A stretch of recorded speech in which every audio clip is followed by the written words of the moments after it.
దేశం అభివృద్ధిలో పరుగులు పెడుతున్న కొన్ని మారుమూల ప్రాంతాలు మాత్రం ఇంకా సమస్యల సుడిగుండంలోనే ఉన్నాయి. కొమరం భీం ఆసిఫాబాద్ జిల్లాలో ఇలాంటి పరిస్థితి ఉంది. ముఖ్యంగా గిరిజన పల్లెలకు రోడ్డు సౌకర్యం లేక ప్రజల కష్టాలైతే వర్ణనాతీతంగా ఉన్నాయి. అత్యవసర వైద్యం కోసం ప్రాణాలను పణంగా పెట్టి ప్రయాణించాల్సి వస్తోంది. డోలీలో గర్భిణీలను తీసుకెళ్లే దుస్థితి ఇంకా కొనసాగుతోంది. వర్షాకాలంలో ఈ సమస్య మరింత జటిలమవుతోంది.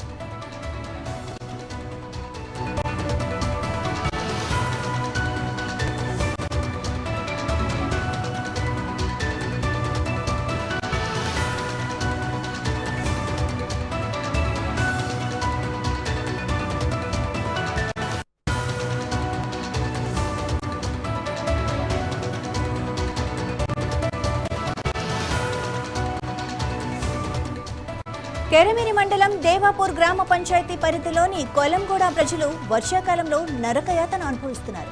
గ్రామానికి చెందిన 7 నెలల గర్భిణి కడప రామేశ్వర్ని అత్యవసర చికిత్స నిమిత్తం ఆసుపత్రికి తరలించాల్సి వచ్చింది. అయితే రోడ్డు లేకపోవడం, దారిలో వాగు ఉధృతంగా ప్రవహిస్తుండటంతో కుటుంబ సభ్యులు ఆమెను డోలీలో వాగు దాటించాల్సి వచ్చింది.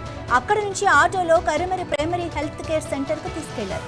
మెరుగైన వైద్యం కోసం ఆ తర్వాత ఆసిఫాబాద్కు తరలించారు.